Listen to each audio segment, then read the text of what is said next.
Halo, super, se slišimo. Spoštovani gostje, lepo pozdravljeni v Tehnoparku Celje na okrogli mizi ob Mednarodnem dnevu žensk in deklet v znanosti. Letošnjo temo od radovednih začetkov do uspešne kariere smo izbrali, ker se zavedamo, da se zanimanje za znanost ne začne v laboratoriju, temveč mnogo prej, z vprašanji, dvomi, poskusi in vztrajnostjo v otroštvu. Prav te poti, ki vodijo od prvih radovednih začetkov do uspešne kariere na tem področju, želimo danes osvetliti skozi osebne zgodbe naših izjemnih žensk.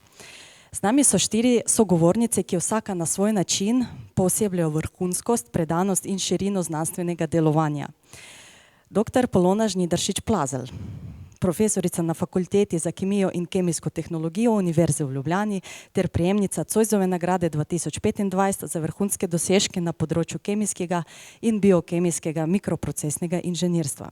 Magistrica Manca Peskar, doktorantka kognitivne nevroznanosti in raziskovalka na Znanstveno-raziskovalnem središču Koper ter prejemnica nagrade L'Oréal UNESCO za ženske v znanosti 2025. Njuša Bremec, diplomirana inženirka strojništva, je zaposlena kot tehnologinja v podjetju Male Electric Drives Bovec, hkrati pa nominiranka za inženirko leta 2025 ter aktivna in navdihujoča promotorka s tem področjem med mladimi.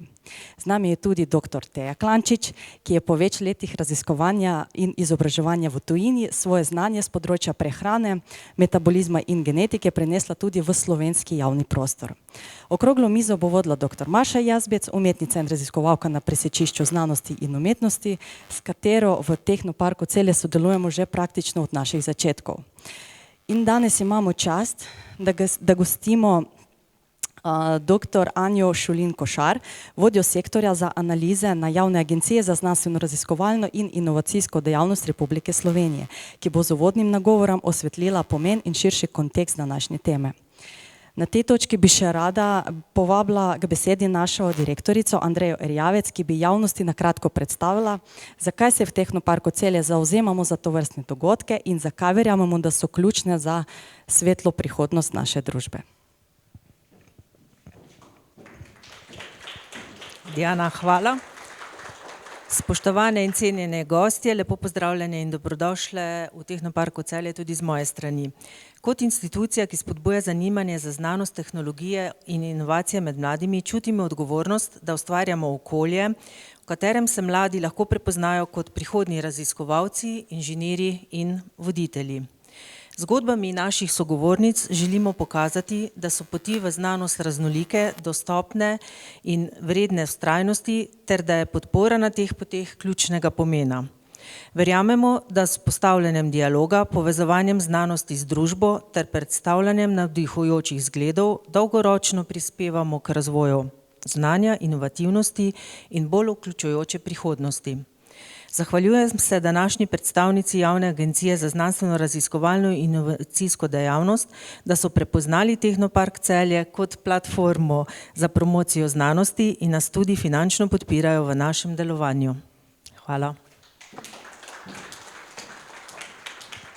Zdaj pa za uvodni govor vabim dr. Anjo Šulin Košar.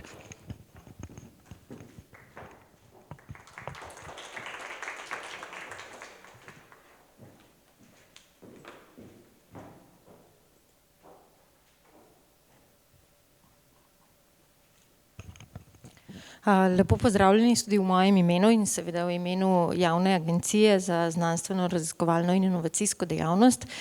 Samo nekaj trenutkov mi dajte, da se spoprijateljim s tole tehniko.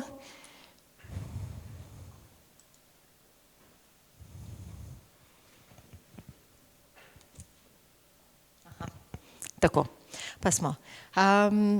V naslednjih minutah vam bom predstavila tematsko publikacijo Ženske v znanosti, ki smo jo ravno na današnji dan objavili na spletnih straneh naše agencije.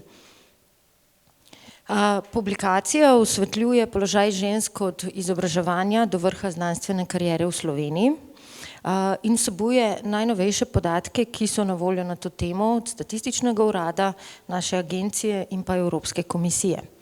Kot že rečeno, objavljena je tudi na spletni strani.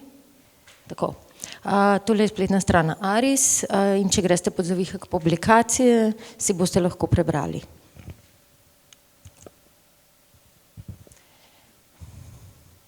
Zdaj, ko govorimo o ženskah v znanosti, moramo seveda govoriti najprej tudi o enakosti spolov. To področje pri nas ureja zakon o enakih možnostih žensk in moških, bolj podrobno pa tudi resolucija o nacionalnem programu za enake možnosti žensk in moških.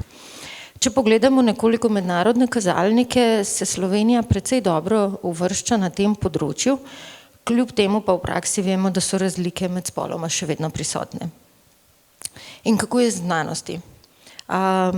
Ministrstvo za visoko šolstvo, znanost in inovacije je ustanovilo že pred časom komisijo za enake možnosti na področju znanosti, ki se ukvarja predvsem s položajem žensk. Ko govorimo o enakosti spolov, seveda ne moremo mimo treh terminov, to je pravičnost, kakovost in tudi inovativnost. Kaj pa kažejo statistični podatki? Če pogledamo tako zelo na grobo, ima Slovenija kar dobra izhodišča. Več kot polovica študentov in novih doktorjev znanosti so ženske. Tukaj imate tri podatke. 58% je bilo žensk med vsemi študenti v terciarnem izobraževanju v šolskem letu 2024-2025. 53% je bilo žensk med novimi doktorji znanosti v letu 2024. Tudi na področju mednarodnih kazalnikov gre Sloveniji precej dobro, saj smo večinoma nad povprečjem Evropske unije. A vse ni tako rožnato, kot kažejo te prve številke. Razlike se začnejo pravzaprav že zelo zgodaj. Če pogledamo srednješolsko izobraževanje in sicer področje STEM, to je kratica za znanost, tehnologijo, inženirstvo, matematiko, in obsega tri področja: naravoslovje, matematika, statistika, informacijske in komunikacijske tehnologije ter tehnika, proizvodne tehnologije in gradbeništvo. Če pogledamo, koliko je bilo dejansko deklet med dijaki v šolskem letu 24-25 na teh področjih STEM, jih je bilo samo 11%. Prav tako je nizka številka deklet, ki zaključijo te programe. V letu prej je bilo samo 10% punc med temi dijaki, ki so zaključili ta program. Največ jih je bilo, kar 84%, vključenih v programe na področju tehnika, proizvodne tehnologije in gradbeništvo, najmanj pa na področju naravoslovja, matematike in statistike. Kako pa je v terciarnem izobraževanju? Zdaj, v zadnjih 8 študijskih letih je bilo na področjih STEM število vseh študentk v vseh letih nižje od števila študentov. V študijskem letu 24-25 je bilo vseh študentk na področjih STEM dobrih 32%. In kako je z diplomanti? Absolutno gledano je bilo največ diplomantk na področju tehnike, proizvodne tehnologije in gradbeništvo, je pa področje naravoslovja, matematike in statistike tisto, kjer diplomantke na nek način premagajo diplomante, teh je bilo 61%. Zdaj, kot že omenjeno, ženske dosežejo 53 približno odstotni delež med novimi doktorji znanosti. K temu prispeva tudi program Mladi raziskovalci, v katerem so ženske v zadnjih letih celo presegle število moških. Med doseženimi doktorati znanosti je torej Slovenija že nekaj časa dosega spolno uravnoteženost. Če pogledamo malo po spolih, največ doseženih doktoratov pri moških je na področju tehnike, pri ženskah pa v naravoslovju. Če pa primerjamo doktorje in doktorice znanosti po starostnih skupinah, pa ugotovimo, da je največji delež žensk v starostni skupini od 35 do 44 let, teh je bilo 50%, nato pa delež žensk starostjo upada. V zadnji starostni skupini, torej od 65 do 69 let, je žensk samo še 35%. Ob prehodu v znanstveno-raziskovalno in pa akademsko kariero ter z napredovanjem na višje in vodstvene položaje se pokaže upad zastopanosti žensk. Pri pedagoškem osebju sicer še ne toliko. V zadnjem letu, za katerega so podatki na voljo, so ženske predstavljale 48% pedagoškega osebja. Vidimo lahko tudi, da je v zadnjih letih število teh žensk med pedagoškim osebjem naraščalo. Pa vendar je problematično predvsem dejstvo, da z višino akademskega naziva se delež žensk znižuje.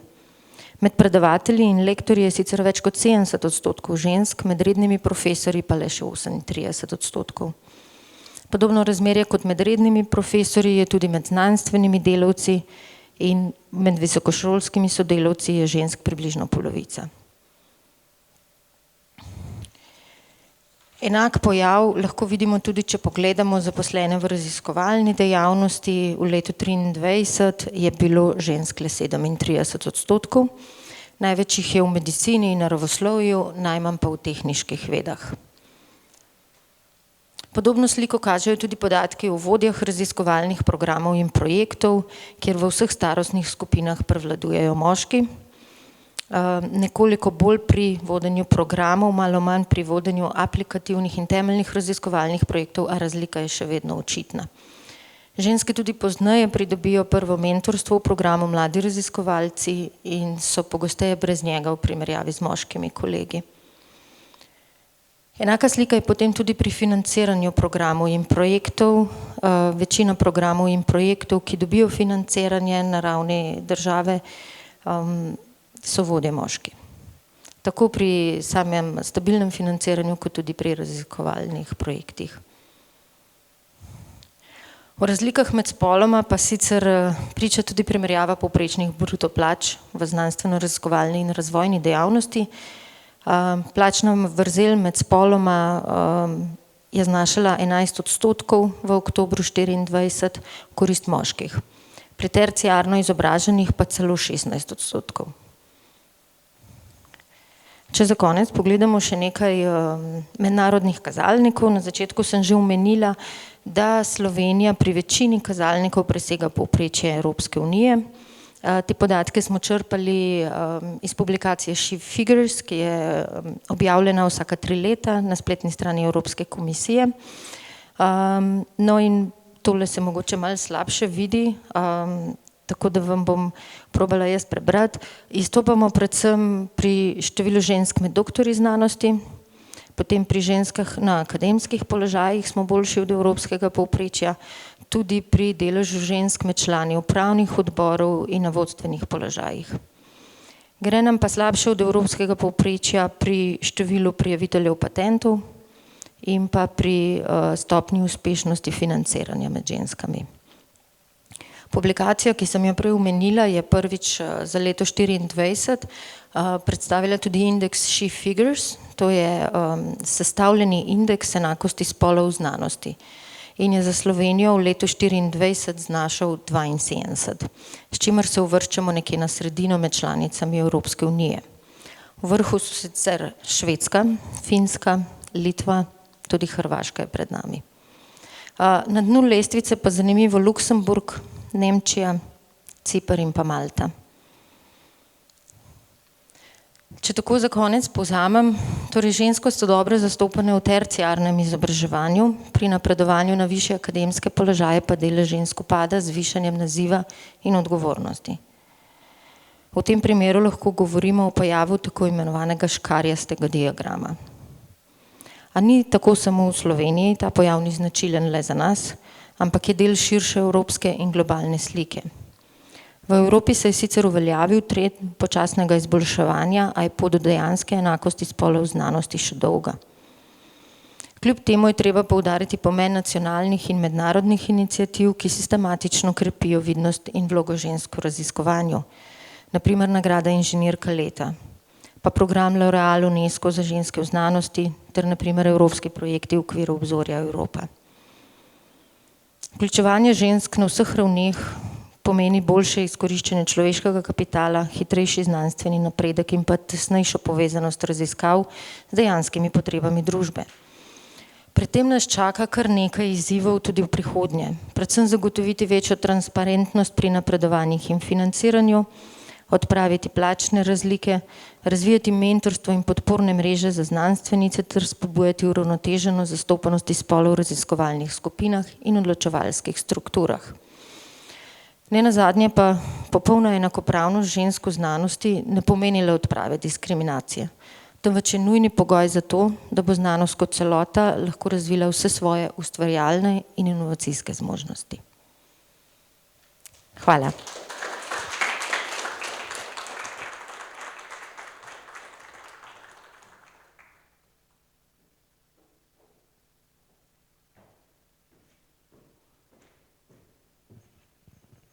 Doktor Anja, najlepša hvala za odličen statistični pregled. Torej, ugotovili smo, da je več kot 50% žensk pridobi doktorat znanosti, ampak se jih potem ne udejstvuje toliko na znanstvenih področjih. In zakaj do tega prihaja, morda bomo odkrili danes tekom okrogle mize. Vabim moderatorko, želim moderatorki in sogovornicam prijetnega in produktivnega pogovora.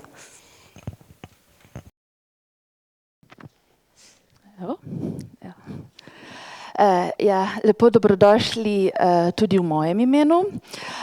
Hvala vsem vam, znanstvenicam, inženirkam, da ste sprejeli vabilo in se odzvali, da nekako tudi v Tehnoparku Celje danes lahko osvetlimo Mednarodni dan žensk v znanosti.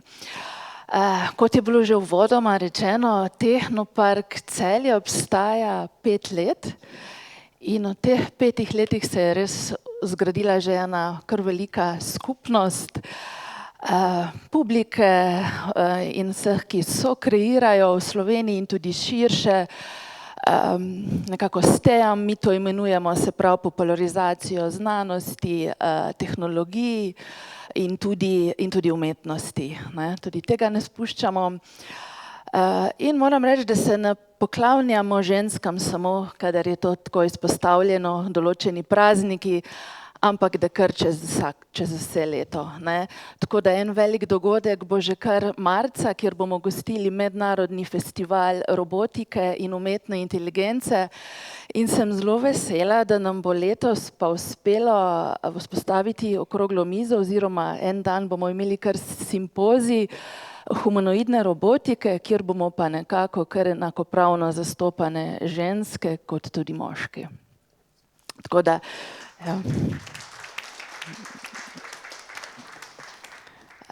sledite nam. Zdaj bi pa jaz kar prvo dala besedo vam in bi želela, da se v bistvu same tudi predstavite. Pa bi mogoče kar takole začeli pri vas. Najprej hvala za povabilo, res mi je v veliko čast, da sem v tako imenitni družbi. Sem dr. Taja Klančič in po 12 letih študija in življenja v tujini sem se vrnila v Slovenijo, kjer pa je moja služba sedaj, da komuniciram znanost. Torej, res sem prepričana, da članki so super, ampak to je zelo za elitno družbo in jaz bi to znanje, ki sem ga pridobila na področju raziskovanj, mikrobioma, prehrane, genetike, bi rada ponesla v svet in da v bistvu začnemo to znanost tudi aplicirati v vsakdanjem življenju. In na področju delujem približno 2 leti in sedaj se udeležujem takih dogodkov in tako da, Super, odlično, zelo podpiram, to res dobesedno nekako popularizacijo znanosti. Tudi sama sem bila nekaj časa v akademskih krogih, kar je bilo super, veliko sem se naučila, veliko enih zanimivih projektov sem imela možnost poznati. Mi je bilo pa včasih malce hudo, da to ne pride do širše javnosti. So nekako, kakšni res akademski znanstveni krogi znajo biti za širšo javnost, mogoče preveč odprti, ampak me res veseli potem, da se najdejo posameznice, posamezniki, ki pa lahko osvetlijo znanost s širšo javnostjo. Če kar nadaljujemo.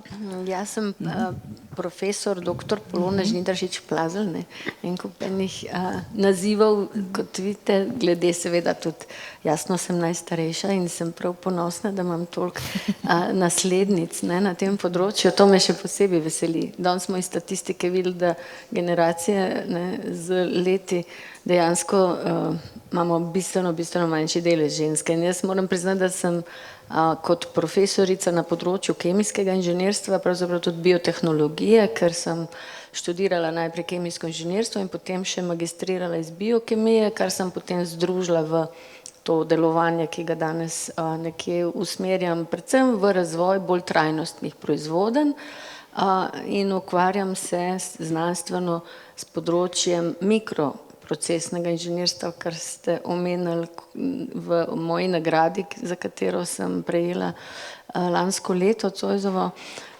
In morda bo priložnost, da bomo pokazali, kaj to pomeni mikroreaktor. Sem prinesla en takšen reaktorček s sabo. Skratka, gre za popolnoma nove tehnologije, ki jih pač jaz z velikim entuziazmom zdaj že 20 let tukaj tudi raziskujem in imamo raziskovalno skupino posvečeno temu. Seveda hkrati pa predavam en kup predmetov z področja biotehnologije, bioprocesnega inženirstva, osnove biokemije, številne predmete. Zadnjič enkrat sem preštela 13 predmetov, ne morem verjeti, da sem postavila.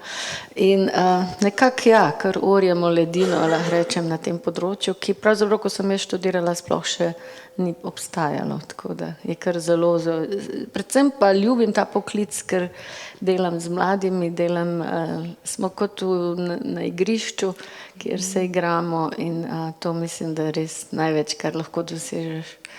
In potem seveda tukaj zraven pridejo potem tudi kakšne nagrade, kdaj in kdaj ne. Tako.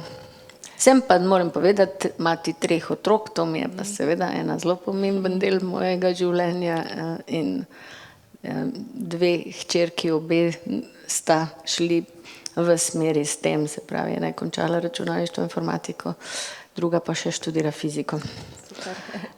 Sin pa zgleda ne bo šel, bo pa popravil povprečje, da gre v druge smeri.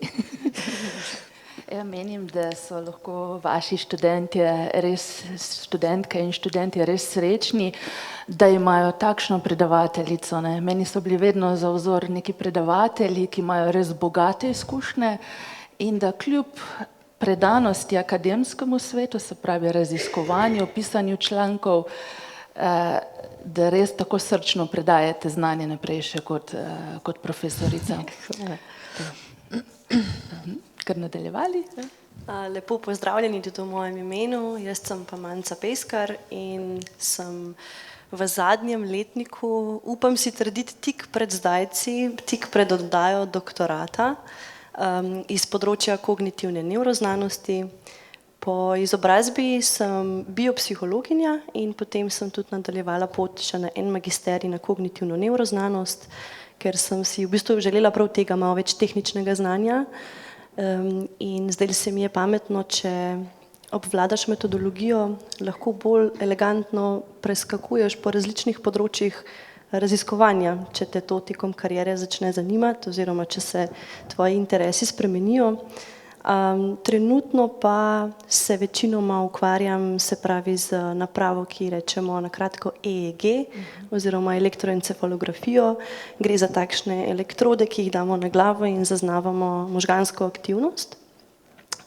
In sicer v enih takih malo bolj nenavadnih pogojih, to je med hojo in med v bistvu prostim premikanjem, kar je zelo netradicionalno za nevroznanost in se je tak pristop uveljavil šele leta 2010. In ta pristop uporabljam tako pri zdravih starostnikih, večinoma so to osebe starejše populacije, kot tudi pri Parkinsonovi bolezni in poskušamo v bistvu raziskati, kakšne so možganske dinamike, ki omogočajo neko funkcionalno gibanje, premikanje oseb. Ja, moram reči, da tudi vi osvetljujete zelo pomembno področje na področju znanosti in tehnologij. Tudi tukaj v Tehnoparku posegamo na to področje, imamo kar večkrat skozi leto dogodke prav na nevroznanost, ampak ne zgolj teoretično, ampak imajo res obiskovalci priložnost poizkusiti EEG naprave, opazovati možganske signale, upravljati robote. Tukaj smo že tudi gostovali doktorja Blaža Koritnika, tako da nam je danes izjemno čas, da imamo pa tudi vas tukaj. Tudi meni, hvala za vabilo. Dobar dan, jaz sem pa Nuša Bremec, sem tehnolog orodjarne v podjetju Male Bovec. Zdaj jaz sem si izbrala pa malo drugačno pot, kakor moje sogovornice. Jaz sem zelo praktičen tip človeka in sem ušla iz akademskega področja v gospodarstvo. Jaz imam rada aplikativni prikaz, tako da me bolj navdušuje, da pač hitro uporabim svoje znanje. Drugače verjetno poklic tehnolog orodjarne je težko predstavljiv, ampak dajmo reči, da vse plastično, kar imate vi v rok, potrebuje prej nek kalup, da se pač te izdelke izdela in tehnolog orodjarne konstruiramo te kalupe. Zdaj, tehnologija gre pa že toliko naprej, da imamo že 3D tiskalnike, tako da gremo v korak s časom. Drugače sem pa jaz v popoldanskem času zelo prisotna med mladimi. Na osnovni šoli vodim tehnični krožek, seveda s sodelavci, in pa poskušam se vam približati skozi socialna omrežja oziroma mladim, da jim pokažem to, ko bom rekla, področje naravoslovja, matematike in fizike na neke enostavne načine, se pravi skozi poskuse in enostavne razlage, ker tako, kot je že Teja prej rekla, mogoče včasih kakšna stvar nepredstavljiva ali pa težko razumljiva skozi neke skripte, učbenike, zapiske, znanstvene raziskave in poskušam najti zmeri nek način, kako bi tu približala širši javnosti. Predvsem pa me je tu spodbudilo doma, moja 2 otroka, ko smo se začeli pogovarjati v neki določeni starosti, pa od elektrike, pa zakaj, ne vem, pozime posipajo sol po cesti in z vsem tem je pač neka fizika. In tako, da sem začela odstirati s tem področja širši javnosti bolj prijazno. Ja, vaše delo sem že zasledila, ste precej aktivni tudi na socialnih omrežjih, sem videla za popularizacijo s tema strojništva. In jaz bi pa tukaj poudarila, da je izredno pomembno seveda sodelovanje akademije, tako tudi z gospodarstvom. Ne. Brez tega nekako seveda ni napredka. Ne. Znanstveniki testirajo, izumljajo, ampak nekdo mora pa te naprave narediti, ne, in ponovadi so pa tu inženirji. Ne. Se pravi, to je vzajemno, ne. Znanost in inženirstvo gre nekako zelo z roko v roko skupno. Jaz bi dodala zraven seveda pa še umetnost, ne. Ker tudi kar veliko enih inovacij, mogoče za katere ne vemo, ne, so v ozadju v bistvu umetniki. Ne. Jaz to večkrat poudarjam, tako da bom tudi zdaj vzela to priložnost, ne, pa povedala, na primer, robotike brez umetnikov ne bi bilo, ne, že samo besedo robot je vzpostavil v bistvu umetnik, ne, tako, mogoče se ravno na robotiki najbolj vidi, kako pomembno je to sodelovanje različnih disciplin, pa tudi seveda zelo pomembno pa tudi uravnoteženost spolov, no, pri vseh teh disciplinah. Tako da res hvala za vaše izjemne predstavitve. No, zdaj pa nadaljujemo, pa pojmo kar majčkeno nazaj in sicer na navdihovanje, ne. Kar veliko raziskav je na to temo, da nekako dekleta so zelo vključena v kakšno znanstveno, inženirsko dejavnost v osnovni šoli, tudi v srednji šoli potem se pa nekaj zgodi, da pa ta navdih nekam ugasne, ne. Zato me pa zanima, kaj je bilo pa pri vas, da je ta plamen obstal in da še vedno tako gori, ne? Kaj je bilo pri vas ključnega, no? Pa bi začela kar pri vas, doktor Polona. Ja, jaz morda niti nisem primerek, ki bi to sanjala o tem poklicu od otroštva, ravno nasprotno. Jaz sem pravzaprav v Celju obiskovala gimnazijo Celje, ne, kar lahko rečem, da sem seveda zelo ponosna. Starša moja sta v bistvu, mama je bila arhitektka in sem to sledila kot en čudovit poklic vsekakor, oče je bil pa v bolj umetniških sferah, bi rekla. In med gimnazijo sem jaz, to sva se ravno s Tejo po poti pogovarjali, da sva bili obe ene taki multipraktiki, čim več vsega, od umetnosti, celo v teatru celjskem sem igrala, pa na radiju sem delala, pa plesala, pa ne vem, zdaj, če naštevam vse sorte. In zelo me je povleklo ta neka dramaturgija, režija, te stvari so me zelo zanimale in tudi nekako sem se v tem videla, ampak me je potem nekako oče vzel v roke, ne, in rekel, veš kaj, ti to delaj za svoj hobi, za svoj ljubi kruhek, je pa vseeno boljše, če ti delaš nekaj, kar si pa tudi talentirana, ne, ker sem pač imela tudi nič težav, kaj z matematiko, fizikom, to mi je šlo. In nekako ta kemijsko inženirstvo, sploh ne vem, to je bila res ena taka pravzaprav neplanirana odločitev na koncu, kjer sem pristala, ampak ravno ugotavljam vedno bolj, ne, z leti, da pravzaprav v vsakem poklicu, ki ga nekako potem po koncu študija ali pa že med študijem najde vsak tisto, kjer se potem lahko izraziš. In v resnici se mi zdi zdaj, ker toliko enih predavanj pripravljam, pa tudi prosojnice in za študente in v okviru seveda številnih predavanj po svetu, vedno nekako moram to neko dramaturgijo izpeljati, ne nazadnje potem tudi eno režijo tega, kako to izvedem, nastop imam praktično vsak dan pred študenti ali pa potem pred javnostjo. In dejansko nekje sem lahko vpletla te stvari, da ne govorim pisanje člankov, ne, kar je itak tudi nekje potrebno. Tako da jaz mislim, da tukaj se ta nek motiv oziroma nekaj te povleče in tudi recimo s temi mikroreaktorji, to je en tak entuziazem še vedno v meni, ne, in to te potem potegne in jaz mislim, da tukaj, če si ti radovedena, ne, in če se samo prepustiš to, ko jaz recimo nikoli nisem sanjala, da bom zdaj profesorica, to mi sploh ni padlo na pamet, da bom kdaj to počela, ampak pride, ne, in nekako se potem obrneš v smeri, kamor teče in predvsem pa je važno, da verjameš vase in da s tem premagaš seveda številne ovire, nihče nima lahke poti, še posebno ne ženske, v mojih časih, bom rekla, v pretežno moški okolici. Jaz nisem imela niti ene profesorice upisane v moj indeks z naše fakultete, imela sem pa eno iz strojne fakultete, ki nam je prvem letniku predala, ampak to je tisto, ko jo dajo tam ene kemike peti tam malo učiti, ker to je bilo tako hardcore, so bili pa vsi pol strojniki na strojni, ne moški. Hočem reči, da res bila zelo, zelo moška okolica, tudi vsi predstojniki, predhodniki. In sem pravzaprav prva ženska redna profesorica na oddelku, tako da to res je bilo.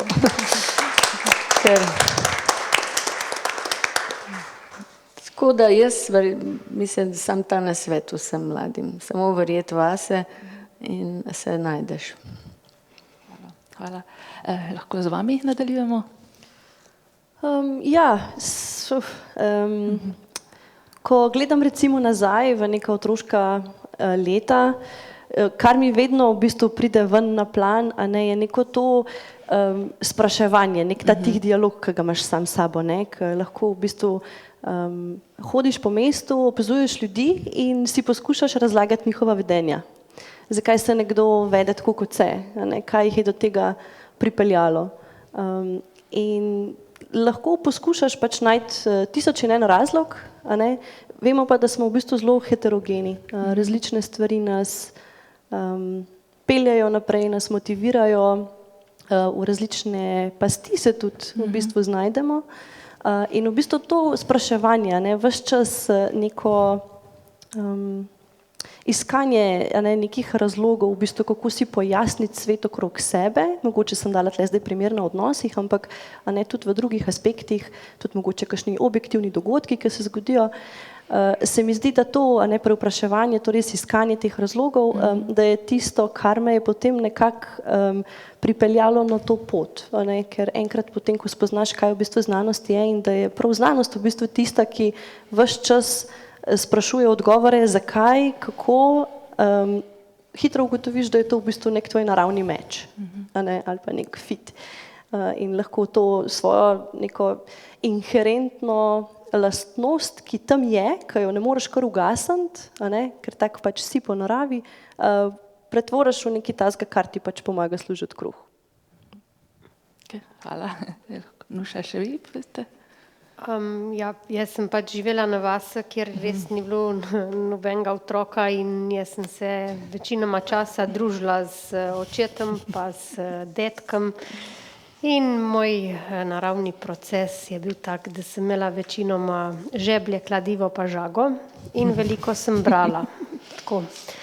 In moja mami, tu sem zdaj že 100-krat povedala, ker tu imava debato vsake 3 mesece, da zakaj nisem šla na primerjalno književnost, kaj berem.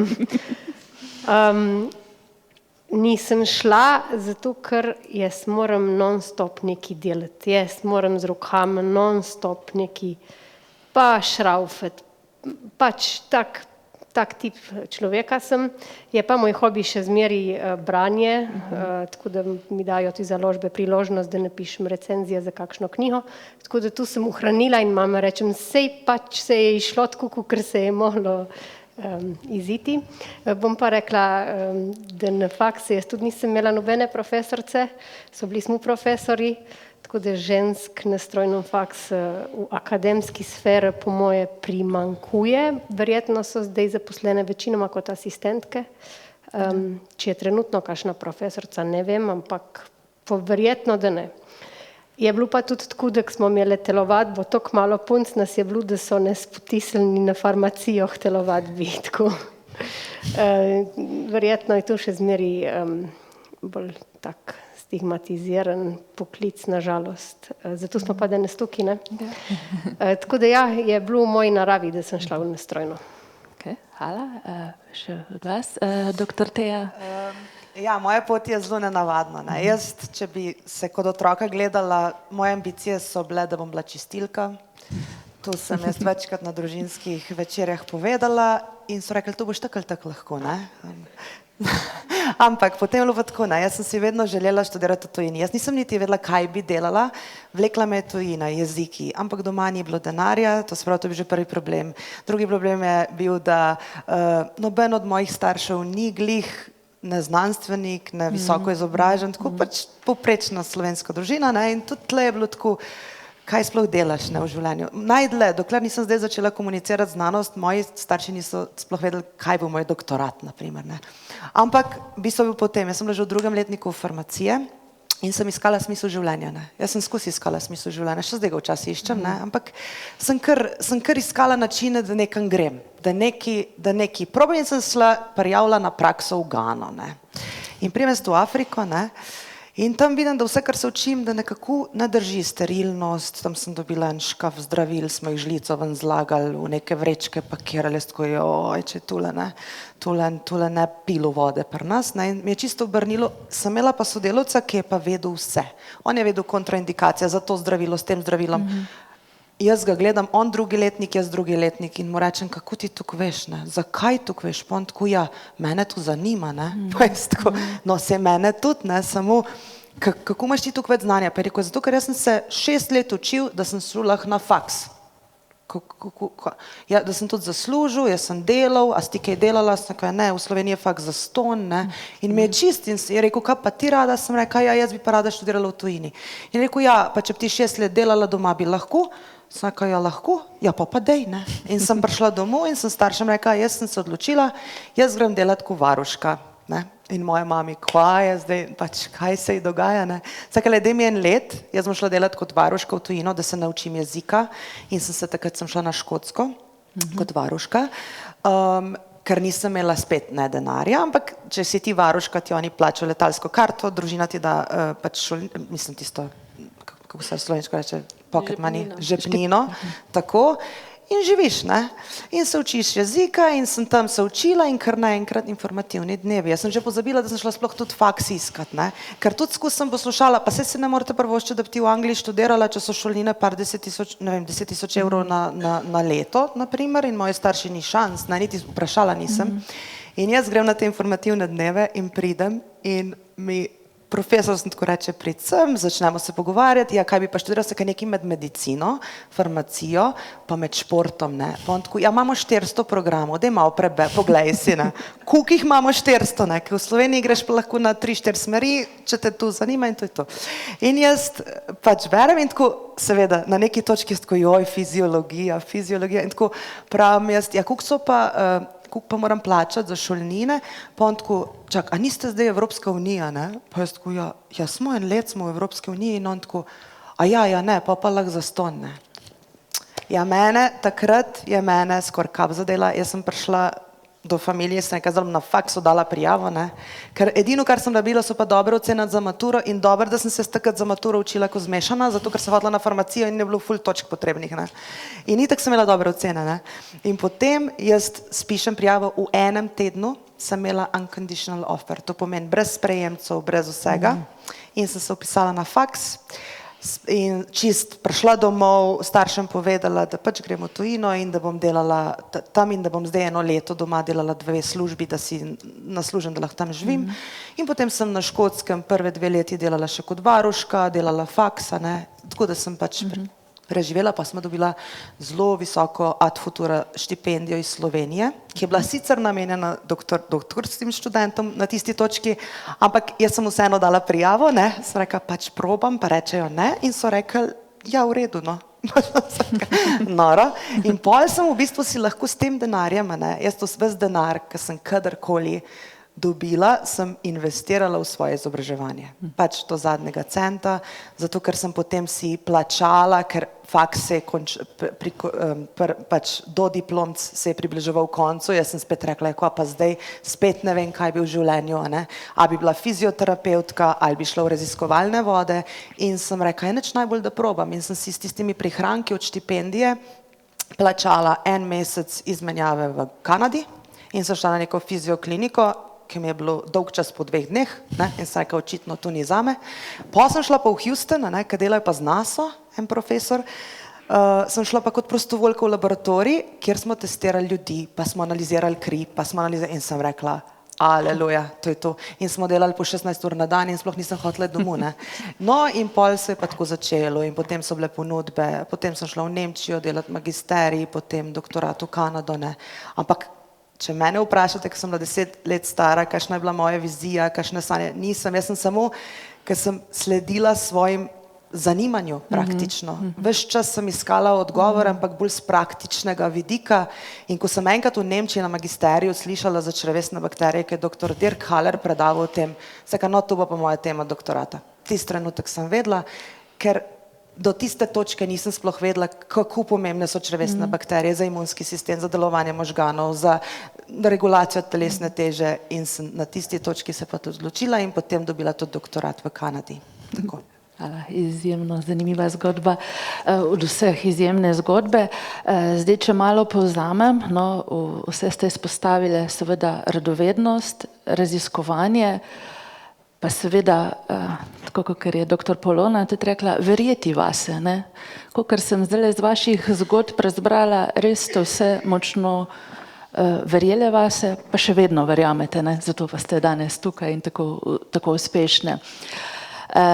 Ker ponavadi, kot kole vprašam, no, ponavadi tako izpostavijo kakšne mentorje ali kakšne druge vzore, ampak vi ste pa res kar nekako bolj sebe, kar je prav.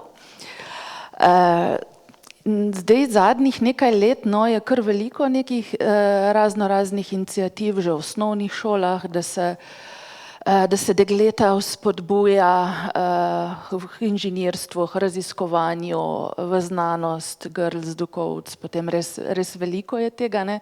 Ampak jaz mislim, da rezultati tega bodo pa čez nekaj let, ne, to še ne bo. Tako da moramo še res veliko delati na tem, ne, kar vi sigurno počnete. No, gremo pa sedaj še malo na izzive. Nekaj ste se že tudi dotaknili tega. Me pa zdaj še zanima, no, seveda ste, ne, ampak kako ste občutili, da je pot v znanost drugačna od moških, kakor od vas, kot ženske? Pa če bi mogoče pri vas, Manca, začeli. Ja, jaz v bistvu ne bi zares rekla, da je bila moja pot zaradi tega, ker sem ženska, kakorkoli drugačna. Jaz osebno tega res nisem čutila, no. Sem imela večinoma vedno tudi moške mentorje, a ne, tako da tukaj se je čutil to neravnovesje, ali kako bi, a ne, rekli, če so nekako ljudje, ki te mentorirajo, ne, vedno pač moškega spola, ampak sama zares nikoli nisem čutila, da bi bila kakšna vrata za mene zaradi tega zaprta, ali pa da bi mogla bolj delati, ali pa da bi bila na kakršenkoli drug način diskriminirana, a ne, na tej svoji poti. Ko pa razmišljam recimo o tem, kako je ta pot šla, se mi pa zdi, da v bistvu sem bila zelo počasna jaz sama. V smislu, da sem rabila dolg časa, da sem ugotovila, kaj poklic znanstvenice sploh pomeni in kaj vse zavzema. A ne, zelo tako stereotipno, ne, si predstavljamo, to je nekdo, ki je v beli hajli v laboratoriju in se pač igra z nekimi kemikalijami, a ne. In sej veliko enih profilov, a ne, to lahko odkljuka, ampak tudi ta oseba je v bistvu poleg nekega tehnika v laboratoriju veliko več, a ne. Se pravi, je toliko enih veščin še različnih potrebnih za to, da si lahko dober znanstvenik, o katerih pa v bistvu ne govorimo prav veliko, ne. In zdi se mi tudi recimo, da je cel ta sistem, a ne, akademski, pač deluje po nekih svojih pravilih, a ne. Tako da bolj kot to, da pač, da bi spol determiniral ta nek trajektorij moje poti, se mi zdi, da bi recimo lahko dost pomagalo to, če si mogoče rojeno, ne vem, neko bolj akademsko družino, kjer so ti te informacije zelo lahko dostopne, blizu, a ne, in ti pač v bistvu ljudje nekako pomagajo navigirati in ti pomagajo tudi osvetljevati, katere so tiste komplementarne veščine, ki jih pa glih tako moraš razvijati poleg svoje neke strokovne usposobljenosti, a ne. Ja, no, tako sem v bistvu potem nekako po poti se mi zdi, da se pričakuje, da ene veščine kar malo osvojiš, a ne. Od tega, kako pisati članke, ker pisanje člankov je drugačno kakor pisanje seminarskih pa diplomskih, ne, kar se v šolskem sistemu spodbuja. Tudi recimo sistemi napredovanja, a ne, po kakšnem sistemu se lahko napreduje, kako se znanstvena odličnost točkuje, kaj zdaj to pomeni, kako se zbira točke, a ne. V bistvu je res tako en cel tak, kako se dobiva tudi sredstva za financiranje lastnih raziskav ali pa v mojem primeru tudi lastnih plač, a ne, ker v bistvu smo v znanstveno-raziskovalnem središču Koper izven kakršnekoli univerze, se pravi v bistvu ves budžet, denar dobivamo večinoma preko projektov, a ne. Tako da je en cel tak spekter enih veščin in hkrati tudi poznavanja nekih sistemov, ki nikoli ni eksplicitno naslavljan. Se mi zdi, da si včasih akademske inštitucije delajo malo proti uslugo, da ne poučijo še o tem, a ne, mogoče v eni mali delavnici ali pa v nekem, ne vem, popoldanskem krožku, vsaj v mojem času tega ni bilo, a ne, verjamem, da se zdaj te stvari spreminjajo, a ne, pa tudi omogočajo, kot ste rekli sami, a ne, veliko enih dodatnih izobraževanj o mehkih veščinah pa tako naprej, a ne. Ampak ja, bolj to se mi zdi, no, res poznavanje sveta, v katerega se spuščaš, poznavanje tega sistema, to se mi zdi v bistvu tisto ključno, da veš, kakšni izzivi te čakajo in da se lahko na njih ustrezno pripraviš. Jaz sem jih pa pač, ja, mimogrede po poti nekako odkrivala, spoznavala in se z njimi soočala. Hvala za vaš pogled.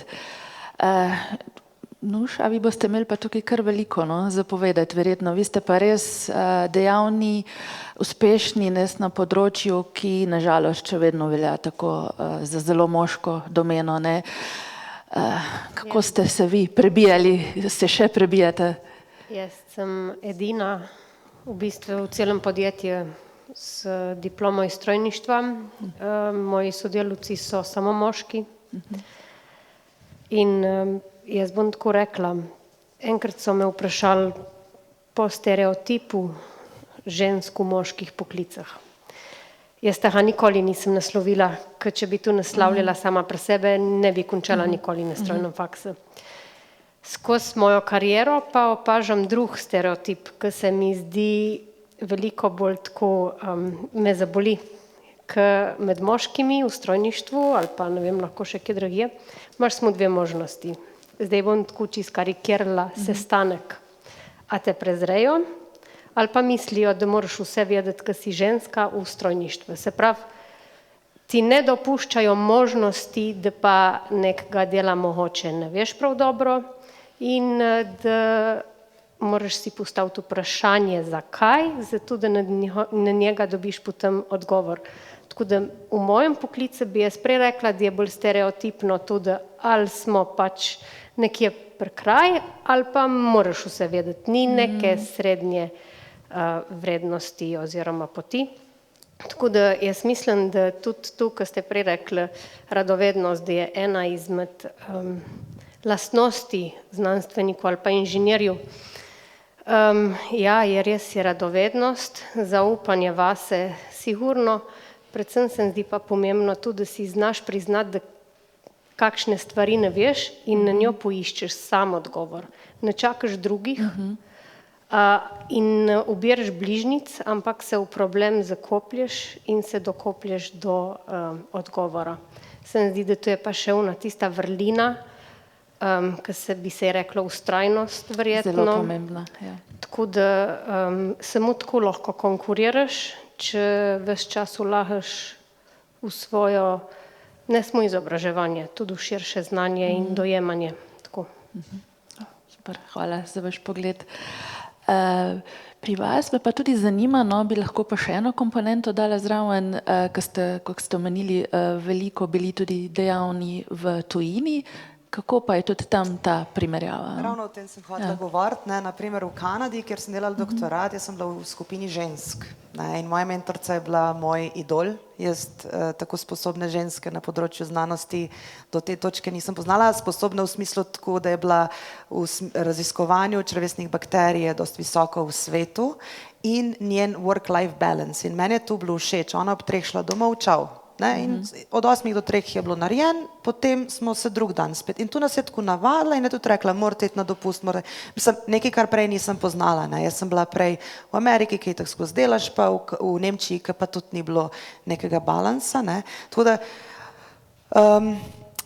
jaz bi bolj rekla, da ne vem, jaz samimi moškimi nisem imela težave, bolj z mentaliteto, ki je bila mogoče bolj moška. V Nemčiji, naprimer, sem imela mentorico, ki je bila pa obkrožena z moškimi celo življenje in je postala moški in je rekla, ja pač tako je, tako bo. In sem jaz rekla, ja pa ni tako, ni normalno, da delaš doktorat 7 let, oprosti. To je moj čas, to je moje življenje in najlepša leta svojega življenja zdaj tle v laboratoriju, zato ker smo nesposobni narediti realno časovnico. In zato sem šla jaz pa v Kanado, kjer je bila pa čisto druga slika.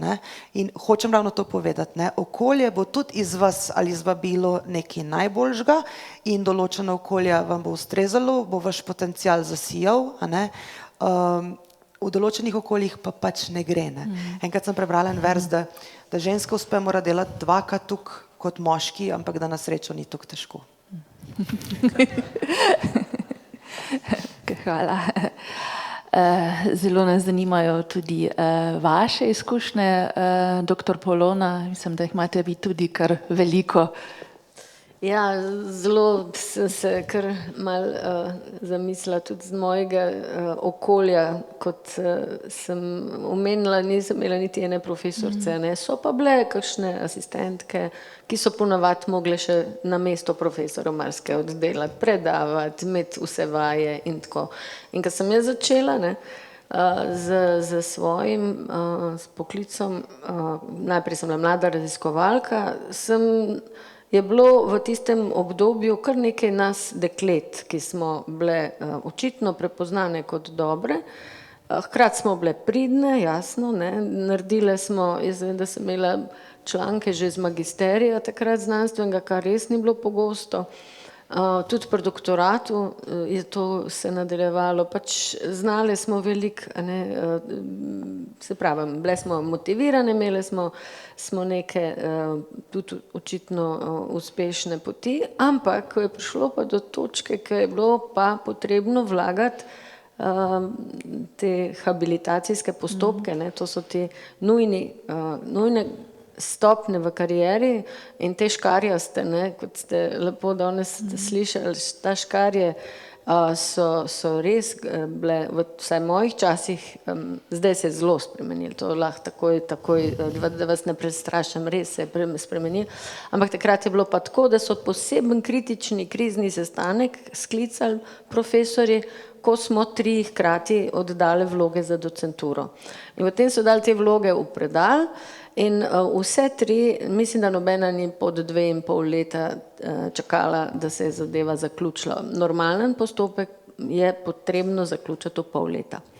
Jaz sem 3 leta čakala, da se je to speljalo, imela toliko in toliko enih polen, da rajši ne bi o tem, res ne bi, preveč je bilo. In to se je potem ponavljalo, več ali manj, skoraj na vsaki od mojih kariernih potem poti, kljub vsem mogočim mednarodnim projektom, ki sem jih že zelo zgodaj začela dobivati, tudi različnim člankom odličnim in skratka sem se uspela, dejansko smo na mednarodnem prostoru se uveljavili, tukaj je bilo pa vse narobe. Ampak to definitivno z razlogom, ker so, lahko rečem, že na predavanjih, na izpitih, se spomnim, prvih, drugih letnikih, so bili fantje za isto oceno potrebovali bistveno manj znati. To se je res videlo, na nekaterih, nekaterih predmetih. Tako da ta stereotip, da res se popolnoma strinjam. In še danes potem tudi sodelujemo s strojniki, elektrofakulteto, ne boš ti doživel enake neke pogleda nate kot žensko, zelo zviška znajo gledati, še vedno te starejše generacije, jaz to govorim moja generacija in tako, mogoče še malo starejši tudi. Ampak pri zdaj generacijah pa lahko rečem, da se to izrazito spreminja. Jaz sama sedim zdaj v habilitacijskih odborih in vam lahko sam povem, da gremo čim prej, jaz tako mi čakam, ker dobi drug teden na senatu še potrditev moj doktorant, ki je zdaj asistent, da bo res lahko čim prej začel predavati. Skratka, res nasprotno. Tako da in tudi ni, absolutno ne sme biti nobenega razlikovanja niti na podlagi vere, rase, vse mora. Res, mislim, da se tukaj pa zelo, zelo zavedamo teh pomena enakovredne obravnave. Verjetno tudi zato, ker smo pač sami šli skozi povsem drugačno pot. Meni je bilo zanimivo, da sem bila povabljena lani tudi na eno posebno številko strokovne revije, znanstvene revije, ki je bila posvečena ženskam na tem področju. In sem imela res privilegij, da sem bila zbrana med, mislim, na 25 celega planeta žensk. In sem skozi nek intervju so me tudi takole, kako ste pa vi v svoji karieri doživljali ženska, moški in to. In sem zelo, zelo blago povedala pač par stvari in me je klicala potem urednica Švedinja in rekla, jaz si tega nisem predstavljala. Švedi, kot ste tudi iz statistike videli, so povsem v drugih vodah in se mi je tako lepo zahvala in rekla, hvala, da ste delili to zgodbo, čeprav sem se malo tako mislila, da sem res mogoče, ni to zdaj lepo, da glih kaj pošimfaš svoje države, kaj se je zgodilo, ampak res je temu bilo tako, še enkrat poudarjam, bilo, tako da res se zdaj, mislim, da zadnjič smo mi tudi organizirali, te soft skille dejansko se to zelo upeljuje, tudi v teh Marie Curie projektih, ki jih imamo mednarodnih, je to obvezno, da dajemo te mehke veščine. No in smo imeli tudi okroglo mizo na temo, enakopravnosti tudi niso samo spoli, a ne, se tukaj tudi moramo zavedati, da so zelo lahko zapostavljeni druge nacionalnosti in tako naprej. Tukaj se še mi kot Slovenci velikokrat vidimo, da se to še vedno pojavlja in pri dodelitvi mednarodnih projektov in pri vabljenih predavanjih. Jaz lahko rečem, sem neverjetno ponosna, da sem letos vabljena na 2 največji nemški konferenci z področja biotehnologije. Prvič, da sem v Nemčiji res vabljen plenarni predavatelj, ker to pa res oni se pa sploh zelo postavljajo višje od vseh ostalih nacij. Hočem reči, da to je treba naslavljati in da je zelo, zelo pomembno tudi mladim, ki vprašajo, prav vem, da je takrat me vprašala ena doktorska študentka, rekla, pa zakaj ste vi, se to pa nima smisla, ne, se toliko boriti skozi. Sem rekla, ja, če se mi ne bi, se tega ne bi nikoli spremenilo. Ne. Smo res orali ledino, lahko rečem, na tem področju in še vedno jo orjemo na nek način. Ne. Ampak ja, to se nekako, sem kar ponosna, no, da smo to nekako speljali in vidim tudi pri hčerkah, da sta zelo, to ima veliko pomeni, da se borimo, da smo fajteri, a ne se reče, zdaj to po mladostniško. Ja, hvala za vaš pogled, pa hvala tudi to za v bistvu upanje, no, da gre na bolje, da le gre na bolje. Ne. Če tukaj še majčkeno moje osebne zgodbe, no, dodam tudi pač področje robotike, ker sem ga šla potem tudi na Japonsko študirati. Ne. Moram pa reči, da mogoče pa pri meni je bil tudi okolje. Ne. Jaz ne vem, prihajam iz Zasavja, iz Trbovelj, tam so bile ženske vedno tako močne, ne. In nikoli nisem imela v glav nekaj, da zaradi tega, ker sem ženska, pa ne bi nekaj mogla. Ne. Nisem imela te miselnosti sploh, no, ki jo mogoče danes dekleta imajo bolj. Nisem imela to, da mi nekaj ne bi uspelo zato, ker sem punca. No. Tako da tudi to, no, mogoče res verjeti, ja, da se da, no, vztrajati treba. Zdaj pa gremo k drugim izzivom, zdaj bi šla pa malce prav na vaša področja. Ne moremo se pač izogniti umetni inteligenci, ki je spremenila družbo, spremenila je, kako živimo, spremenila je, kako pač delovni procesi potekajo in mislim, da imamo vsi tukaj ene izzive, ne, tudi pač vse gre hitreje, ne, tudi pri člankih vemo, kako je zdaj to ogromno se spremenilo pri načinu dela, ne. In me zanima, no, kako pa vi na točno vašem področju rešujete te izzive, no, pa bi zdaj pa pri vas začeli. Čeprav razumem, kako jaz uporabljam umetno inteligenco, pa oziroma izzive, hitrost. tehnični izzivi, ki so pač novi ti izzivi, nova orodja so, kako potem to vpliva na vaše področje. Ja, jaz ta orodja uporabljam in tudi sama sem postala hitrejša, tako z objavami kot, naprimer, seveda moraš vse preveriti, preden objaviš, a ne moraš kar reči, napiš mi objavo, tole je tema, pa daj mi reference, ampak jaz imam objavo v glavi, potem slovnično mi to chat lepo popravi, potem ga vprašam, kako bi pa to naredila, naprimer, majčkeno bolj zanimivo, da ni toliko znanstveno, a ne, in mi poljudno pove, saj včasih čisto kaj zgreši, ampak dobim pa idejo, kako nekaj strukturirati in namesto, da bi to delala 2 dni, jaz to naredim zdaj v 2 urah. Tako, pač. Ampak zdaj je to tako, ne, seveda, ker gre vse hitreje, moraš tudi ti biti hiter, da ostaneš sploh na trgu oziroma da se boriš za svoj prostor, ne. Edino, kar bi me skrbelo, je, da se uporabljajo ta orodja tudi vse več za te bioinformatiko, za te analize in tako, ker specifično pri samem mikrobiomu je bilo tudi že ogromno člankov, ki so jih potem mogli odstraniti, ker je bila analiza napačna. Zato bioinformatiko je premalo in potem sami znanstveniki poskušajo narediti neko analizo, review je, pač sej to vse preveri, ampak nihče pa ne gre preverjati raw data, da bi šel še enkrat analize, oziroma redko. In če do tega pride, lahko ti potem popolnoma napačne podatke vlečeš leta naprej. Ne. To je edino, kar me skrbi. Ne. Sem pa glih prej Poloni razlagala, kako vesela sem, da sem jaz delala svoj doktorat v času, ker ni bilo ChatGPT-ja, glih zato, ker sem se zaprla za 3 tedne v sobo in sem brala, počrtovala, delala miselne vzorce. Ne. Zdaj mogoče za en tak članek bi sam rekla, najdi mi del, kjer to piše, da potrdi mojo teorijo, ne bi šla pa kritično tako gledati članka od odstavka do odstavka, kar sem vedno delala. Ne. Tako da Ja, ima pluse in minuse, ne.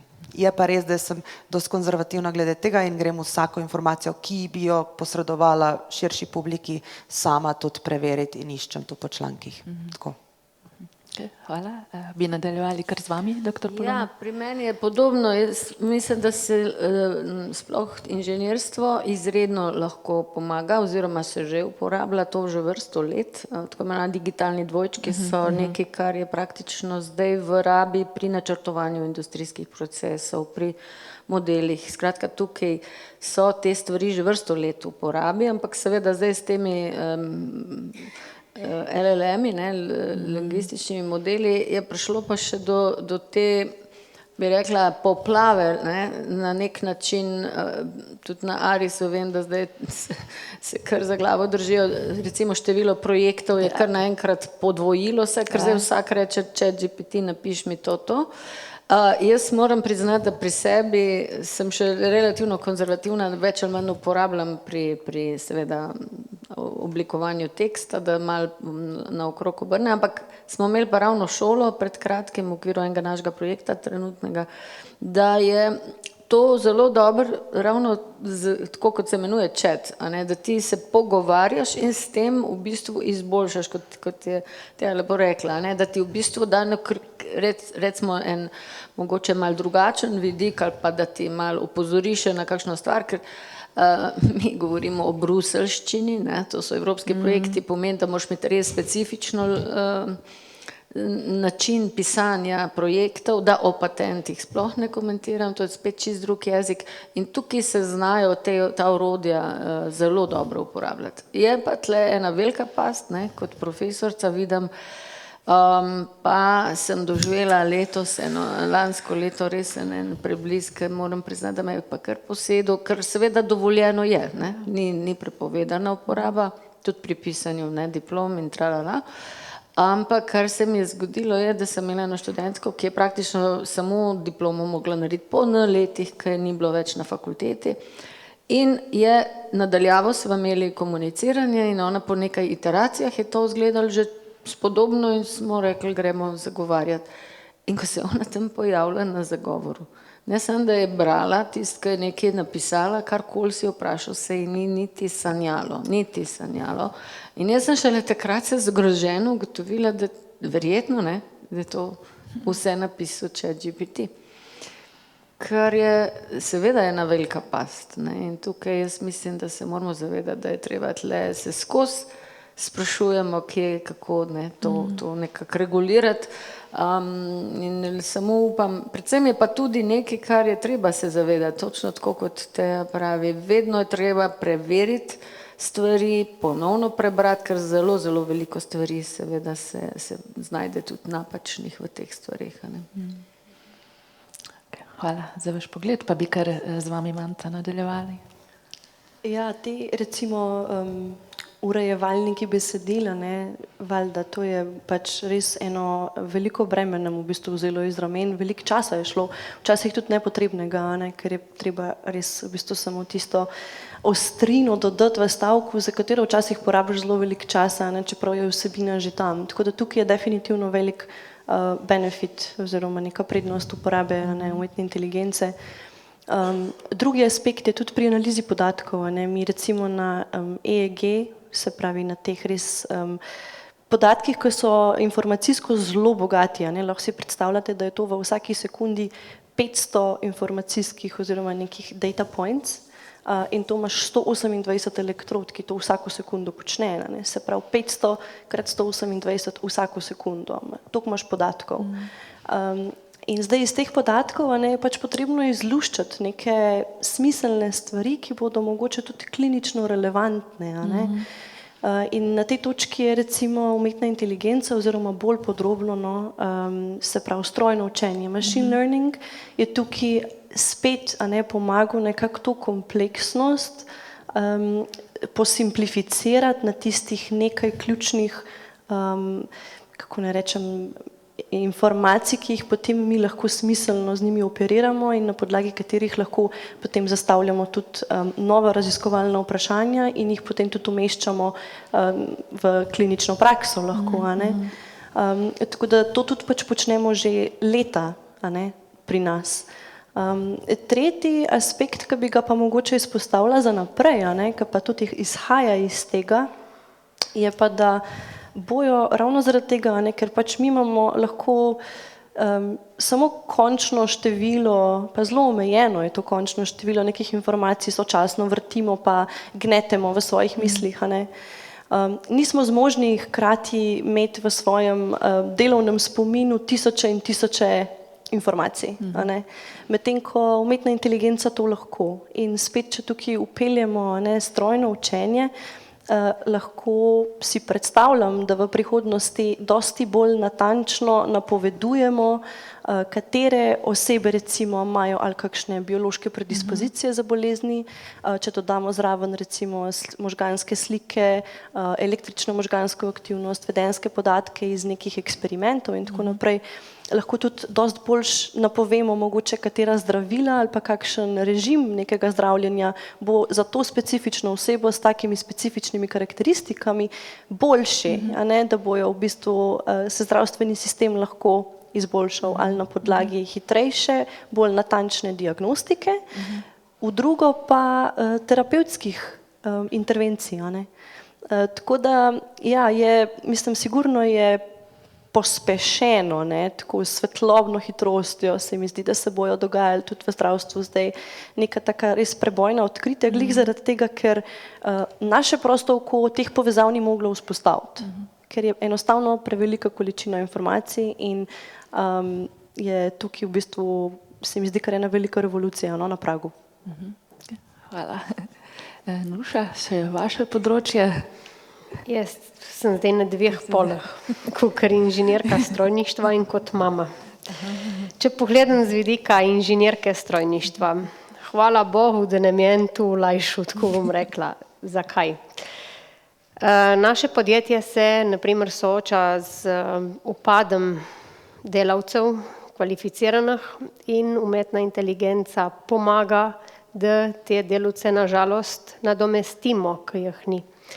Naprimer, mi se zdaj sestavljamo robotsko celico, 4 robote, mi bi tam potrebovali 4 ljudi, imamo pa samo enega.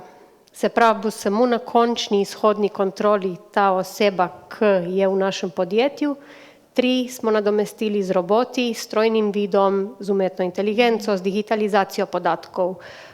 Se pravi, je en velik plus, ki mi ne bi imeli kadra in bi podjetje na žalost mogli čez eno določeno dekado zapreti. Zdaj, če pogledam pa z vidika mame, ki ima najstniško hči, pri nas doma se umetna inteligenca oziroma ChatGPT ne uporablja, zato ker sem hčerki rekla, ko boš razvila veščine iskanja podatkov, pisanja in ko boš znala bistvo izluščiti iz učbeniku in ko bom videla, da so tvoji zapiski dobri oziroma da gre, ti bom pa z veseljem pustila ChatGPT. Do takrat ga lahko pa uporabljaš, ko se naredi tortiljo iz sestavin, ki jih imaš v hladilniku. Ker se mi zdi zelo pomembno, da znamo kritično razmišljati najprej same, šele potem poseči po orodju, ker umetna inteligenca je orodje. Jaz sem ga tudi v službi že uporabila, ampak kdaj? Ko imam težavo, ko dobim nek preblisk in sem v kalupi in razmišljam v eni in isti stvari in se zaletavam v zid in nikakor ne gre naprej in sem pač napisala tu v ChatGPT, da mi je dal samo namig, kako bi lahko ta problem rešila. Se pa nisem te rešitve poslužila, ker je bila totalno absurdna, mi je pa pokazal, na kaj moram biti še pozorna in me tako potisnil iz tistega kalupa razmišljanja. Tako da tukaj sem jaz zelo hinavska, ker pač v službi ja, doma ne. Tako. Hvala za vaše poglede, vaša mnenja, vaše izkušnje. Pa še eno vprašanje in sicer bi pa želela, da z nami delite prav iz vašega dela, vašega področja, kaj bi izpostavili, en projekt, kakšno raziskovalno nalogo, nekaj, da bi z nami delile, da vam je res uspelo v vašem pogledu, ne, in da nekako se z tega ven tudi še vedno napajate, ne, tudi kdaj pride kriza, se reče, da pa če mi je pa to uspelo, bom pa tudi to, no, prav iz vaše stroke, z vašega področja, pa bi mogoče z vami začeli, doktor Polona. Ja, mogoče je bil zame en tak resen izziv delati prav z industrijo, ker nekako je vse eno, ne, si v enih akademskih svojih raziskavah zelo samostojen, se izbereš neke izzive, ki so splošno lahko zanimivi, ampak kaj bo na koncu, velikokrat pravzaprav ne moreš vse predvideti, ne. Industrijski projekti pa zahtevajo končno rešitev, točno konkretne stvari, ne. In sem imela kar malo tako sama do sebe, mogoče ne tiste malo dvoma, ali bo to šlo ali ne bo, ampak seveda smo sprejeli z veseljem, ne smem zdaj katera podjetja, ampak farmacevtika, no.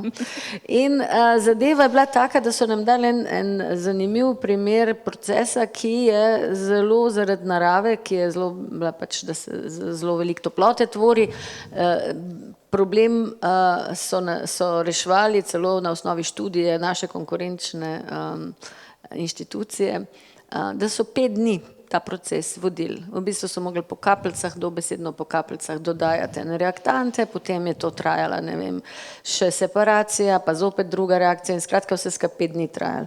In mi smo prešli na te naše mikroreaktorje, ker sem rekla, da jih lahko mogoče date malo okrog, ker so res miniaturizirane zadeve, to je tudi 3D printano, tako da skozi to cevčico, ki zdaj vidite, vstopajo reagenti, noter v tisti kanalčku, ki ga vidite, je praktično globina nekaj 100 mikronov, to ne, debelina lasu. In to je čisto nov koncept in nadzor možen, ne. In ravno tu je bil nekaj, v kar smo verjeli.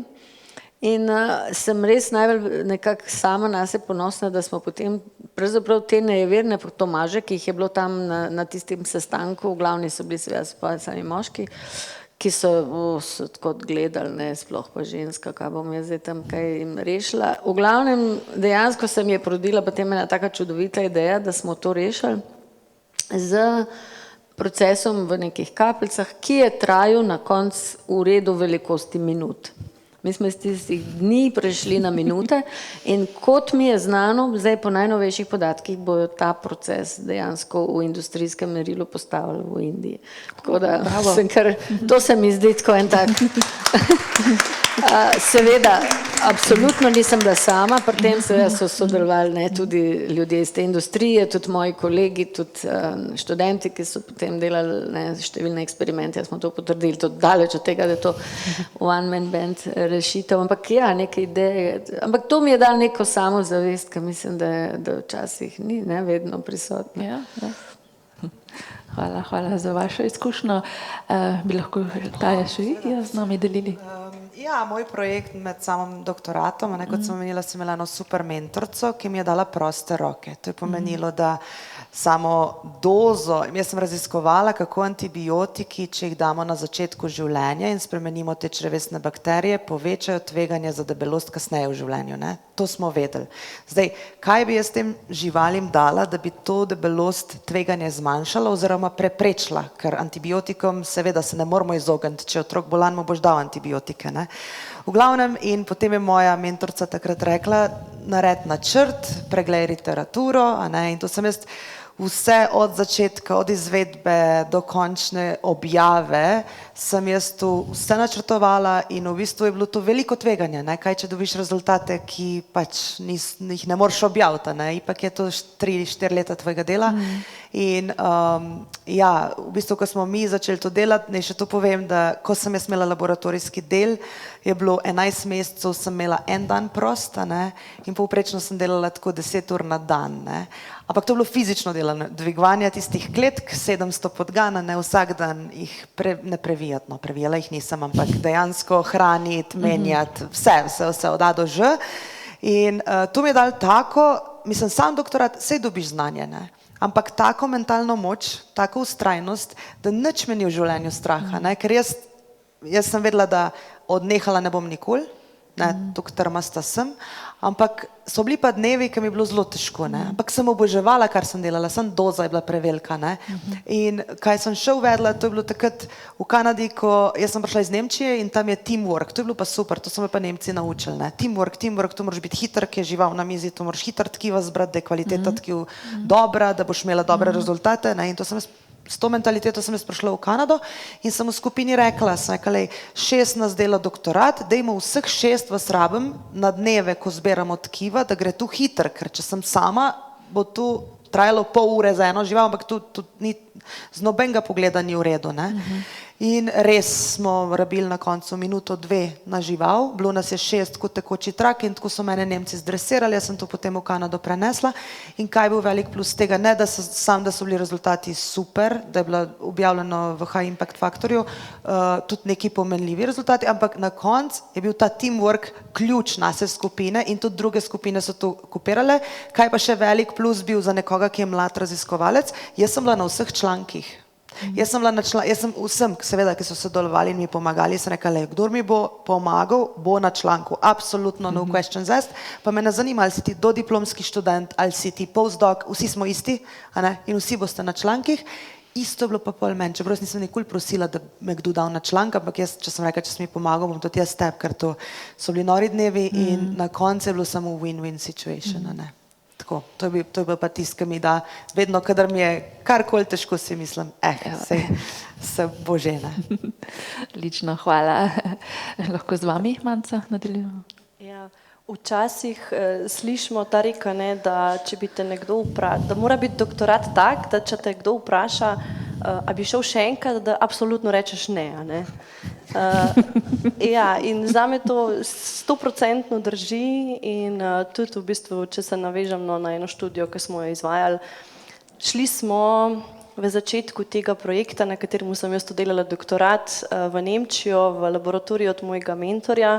Oni so bili tam že zelo napredni in je v bistvu moj mentor je tudi pionir tega mobilnega slikanja možganov in telesa, a ne. On je v bistvu vzpostavil nekako to področje leta 2010 in šli smo tja na izobraževanje 3-mesečno, prišli nazaj v Slovenijo in vzpostavili tukaj laboratorij. Slovenian Mobile Brain Body Imaging Lab.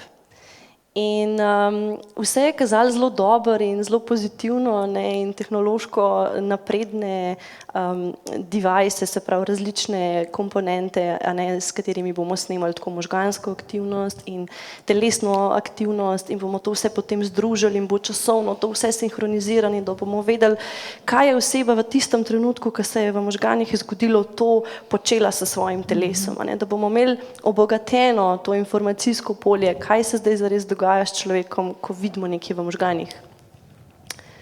In načrtovali smo študijo tako sigurno pol leta, to je bilo res zahteven proces, torej brezžični EEG, brezžični senzori, ki jih imaš po celem telesu za zaznavo gibov telesa, potem tudi neke naprave iz VR-ja vzete v rokah, zato da lahko zaznavamo, kdaj osebe odgovarjajo na neke impulze. Na očeh takole montirani senzorčki z nekimi lučkami, ki so bili za neko kognitivno nalogo, kako naj oseba, na katero je oseba mogla reagirati, ne.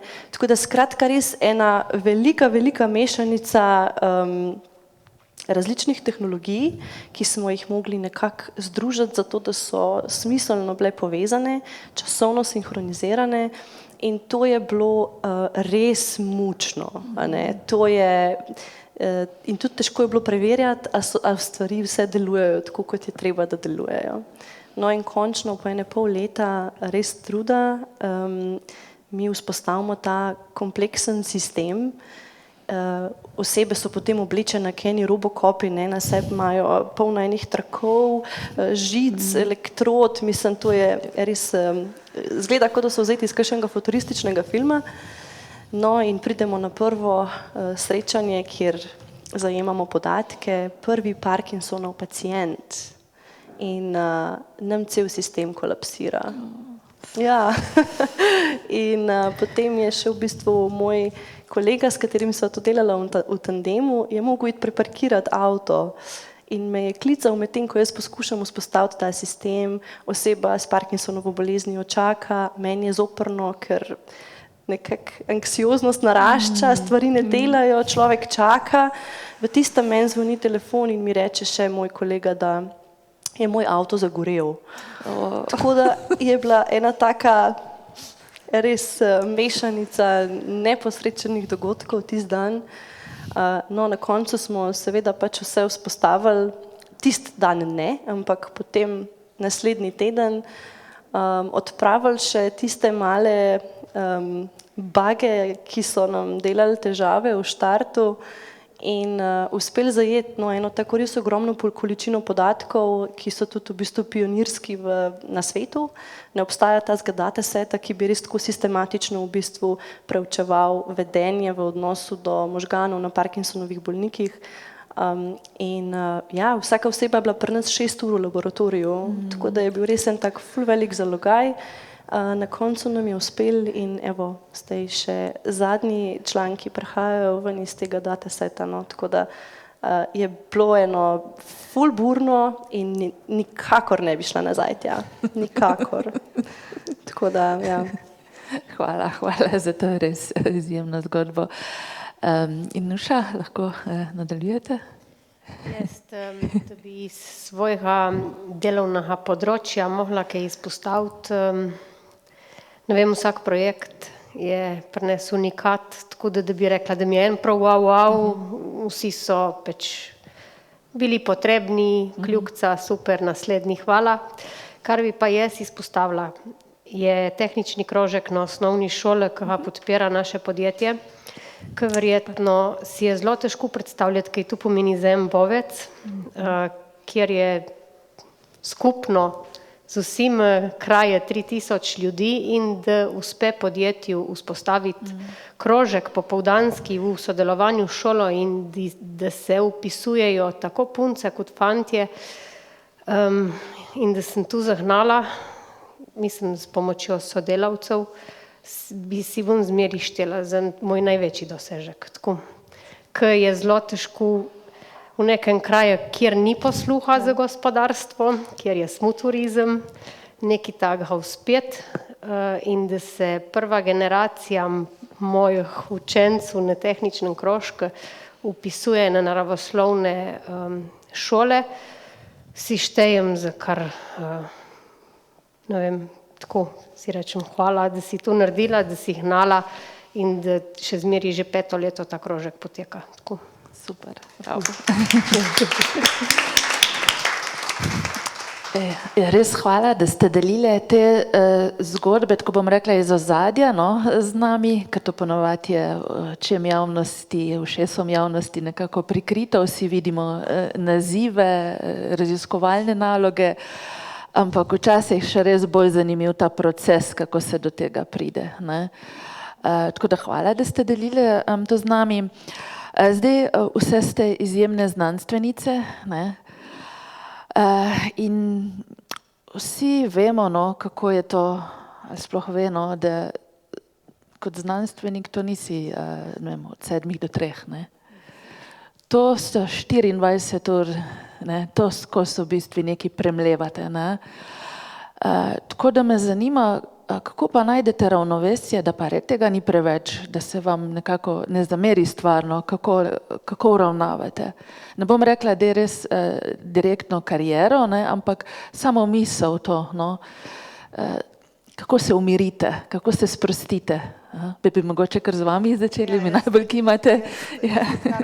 Jaz odkar imam 2 otroka, je to zelo preprosto, ne, ko imam otroke, sem z njimi, ne.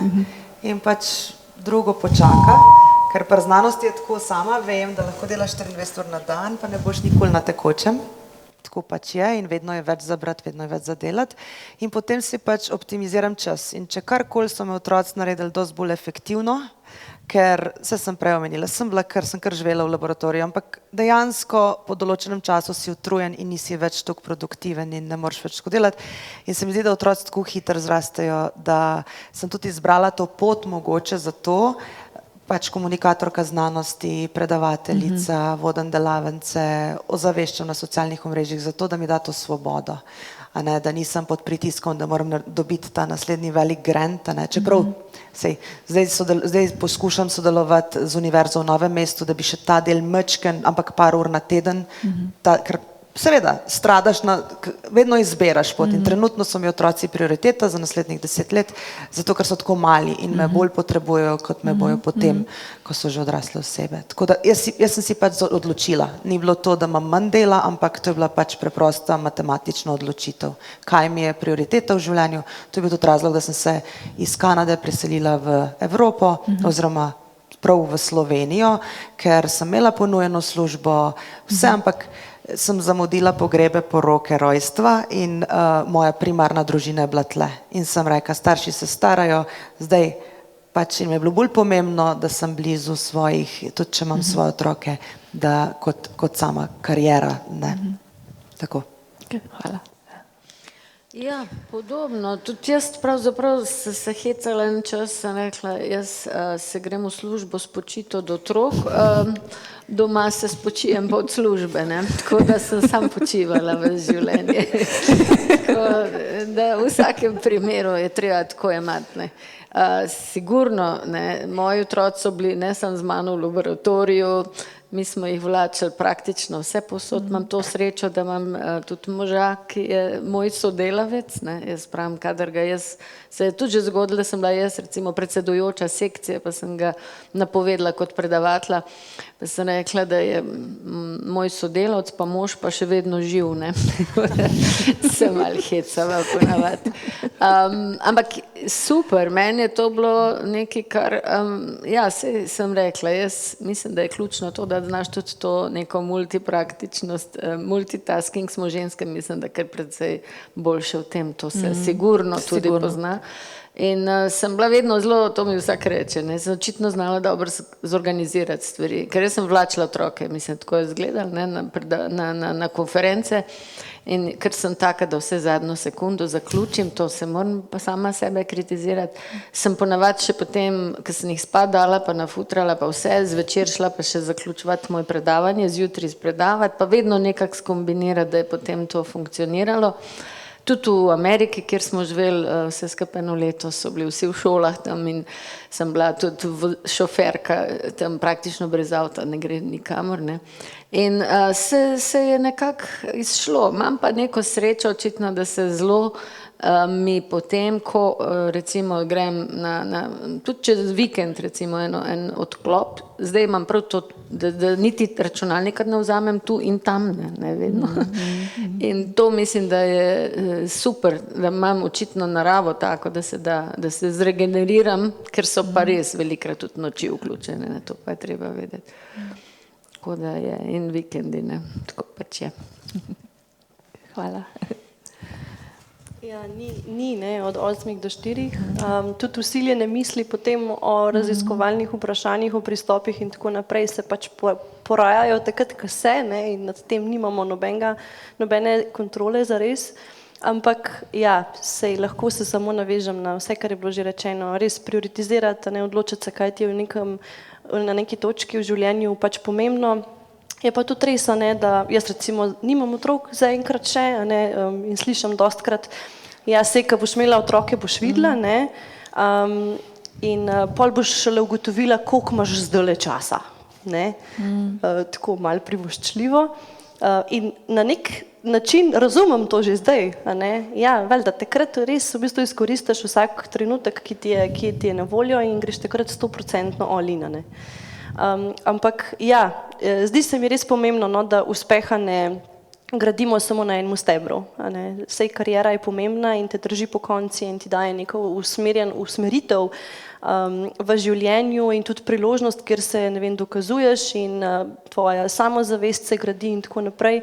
Ampak mislim, da je uspeh veliko večplasten in ga je potrebno graditi na večjih stebrih.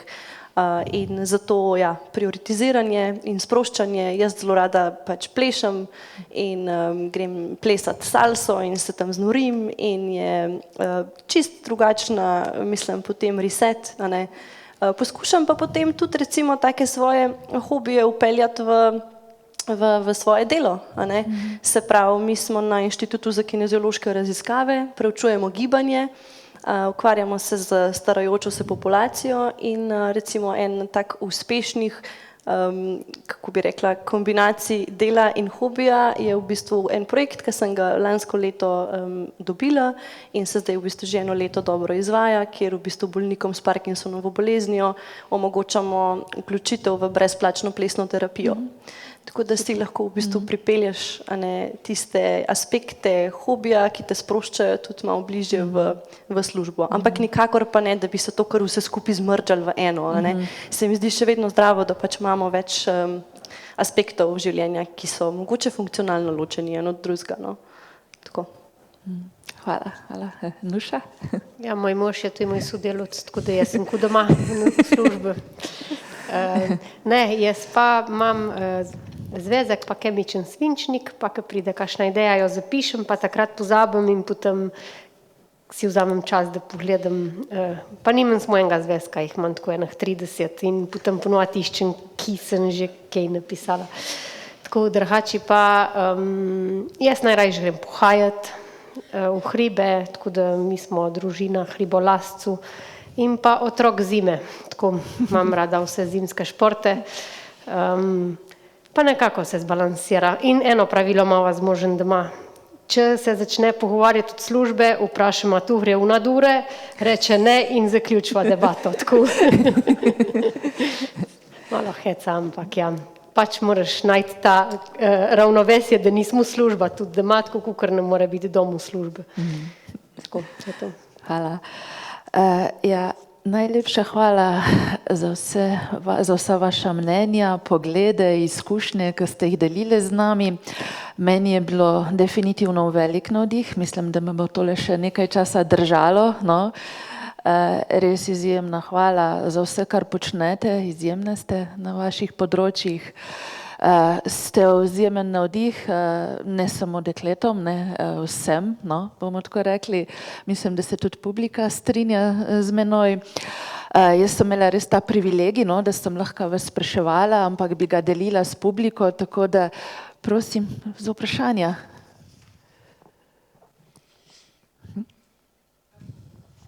Imamo, tukaj.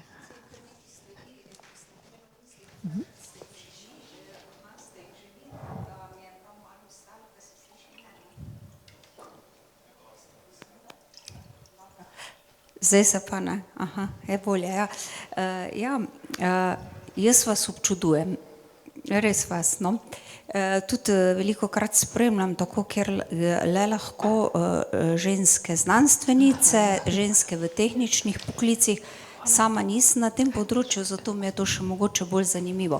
Pa me zanima, recimo, ve kot znanstvenice, ali menite, da vam to v privatnih življenjih, tako recimo čisto eno tako situacijo bom upisala, to, da ste znanstvenice, ne, pač profesionalno, kaj menite, da vam to v bistvu, da je to prednost ali da je to omejitev? Recimo, greste na govorilne ure v šolo, kaj je to? Prednost, da ste znanstvenice ali omejitev? Glede na izkušnje, ki jih v bistvu pri svojih poklicih, ki jih upravljate, pač dobite. Moj sin je upisal se v novo skupino vrtca, ne, bil je star 4 leta, ko so ga menali v skupino in pridem ga prvi dan iskat in prav vzgojiteljica, a vi res predavate v črevesju? Pa sem rekla, ja, zakaj? Prav, ja, vaš sin je dal 20-minutno predavanje, ne? Pa je tako, kaj je pa govoril? Ja, da sladica se na koncu poje. Sem rekla, to je pa v redu. Tako, ne, načeloma meni to ni nobeno breme, jaz bi bolj rekla tako, da sem dost handyman ratala, ker v laboratoriju ponavadi stvari ne delujejo in iščeš načine, da jih vzpostaviš, a ne, in meni tudi kaparav tukaj, treba žarnico menati ali to, jaz pač to naredim, a ne, tako, ta del, drugače bolj praktičen, drugače pa mi to ni omejitev, ker jaz v bistvu zdaj, odkar imam ta profil na socialnih omrežjih, je res, da me ogromno ljudi pozna, je pa tudi mene v Trebnjem itak vsi poznajo že od prej, ker sem živela, pač osnovno šolo sem tam delala in tako, ampak nihče ni vedel, kaj točno delam, ne. Edini problem, ki ga imam pa je zdaj, da kadarkoli gremo na kakšno srečanje, kosilo, da imam eno težavo glede črevesja, da se bom malo zmenila in samo črevesju. Zdaj pa drugega sploh ne govorimo, kakor o driskah pa zaprtosti pa tako, to mogoče imam, ampak drugače pa mi je tu užitek, ne, da lahko svoj hobi, da je moja služba zdaj v bistvu, ne. Ja, imam jaz eno podobno izkušnjo z mojim sinom, ki smo smučali v eni, najprej se mi je zanimivo, ne, da te družbe, kjer si poskušaš ti to odklopiti, nočeš tisto, mislim, se tudi ne, brez veze neki zdaj tam pogovarjati o stvarih, ki jih večina sploh ne razume. Tako da midva oba z možem se praktično odklopva, sploh v družbah ni te teme več ali manj, ne, se vse drugo pogovarjamo. Ampak hec je bil, ki smo enkrat smučali v tujini in cela ekipica tam so bili v glavnem, rekli smo jim fotri, ne, ki so bili sami moški z otroki, brez žena sabo. In vemo, ne, da so marsikaj zanimivega počeli, skratka so pa imele punce potem popoldne te otroke, tudi te, ki so jih imele dopoldne so smučali, popoldne so imeli neke delavnice in so se hecali z njimi in so jih spraševali, kaj pa vaši starši počnejo. Naša dva ta mala sta bila takrat tam mogoče 12 pa 8 let, recimo, ta mlajša dva sabo in ta sta se udeleževala teh delavnic, ali pa še malo mlajša. Skratka, in seveda maši otroci ne misli, da vejo, takrat sploh niso vedeli, kaj mi dva počneva, ne.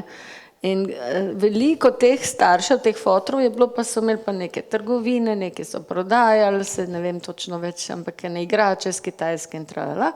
In ko je prišel naš ta mali do besede, kaj so pa tvoji starši, pa je rekel, da midva pa piskre prodajava. In pa so seveda vsi padali v smeh, ker so vedeli, nekaj počneva vsi ti. Ena bila celo moja študentka, tak je bila tam zraven. Tako da skratka otrokom je včasih nerodno povedati, ne, kaj delajo starši, ali pa sploh ne vejo, ker to je tako nekaj neoprijemljivega, ne, da niti nismo nikoli s tem obremenjevala. Zdaj so pa seveda starejši, je pa to nekako jim kar v redu, no, se mi zdi, da imajo sploh pol, ko pridejo do fakultete, tudi kakšno vprašanje, kako pa ti to misliš, ali pa lih danes zjutraj sem ravno hčerki, ki fiziko študira, seminar pripravila na temo umetne inteligence pri analizi slik, ne, tako da vidiš, imam še danes sogovornico, lahko vas povežem. In čistko, ne, kako pa, kaj ti misliš, kako bi to malo povzela, tako da to je pa fino, ne. Govorilne ure so pa posebna znanost, ne, sploh če komu ima kakšne težave, ponavadi kemija, jasno, da ne, če sva mi oba z tega in je bilo enkrat, je rekla nam meni profesorca, eni je rekla, pa mogoče bi pa vi našli koga, ne, da mogoče kaj lahko pomaga vašemu otroku. Ma poznate koga? Seka, ne, sam mi dva smo pa profesorja na tej fakulteti, ne, pa se u nas grozila. Ne, se ni bilo stvar v nerazumevanju, to je bila seveda čist drugi razlog, zakaj je takrat slabo pisal, ne. Ampak ja, tako da se včasih rajš malo skriješ, ne, kot pa kaj preveč poveš, kaj si. Bi še katera delila z nami? Ja, pri mene imajo strah, če grem na govorilne za matematiko in fiziko, tako da mi zmeri že upravičilo, že ne prečejo, mi drugače razlagamo, tako kot ste se vi tu učili. Vi ste učiteljica, pač. Jaz se ne spuščam v vaše zadeve, tako mislim to in pa z možem mala težava, če mala avto za zamenjati, ko sva oba dva strojnika v avtomobilski industriji. Tako da avto kupiti pri naši familiji je kar izziv. Tako bom rekla, se potegnem jaz nazaj, ker naj imajo moški pač glavno besedo pravite. Tako malo šale, ampak ja, za avte se pa zmeri malo tako pregovarjava, kaj bi pa, kaj ne bi, tako da bolj z tega vidika. Še kakšno vprašanje z publike? Drugače vas pa vabimo, tamle še imamo manjšo pogostitev. Andreja, še vprašanje? boste tudi še z nami nekaj časa in lahko tudi tam še kaj vprašamo. Ne? Vem, da so ponavadi vprašanja bolj takole, ko nismo nekako izpostavljeni na odru, ampak tam ob neformalnem druženju. Tako da res še enkrat hvala vsem, hvala Tehnoparku, našemu gostitelju. Hvala vam, da ste prišli, pa se samo tjale predstavimo. Ne? Hvala lepa za Hvala.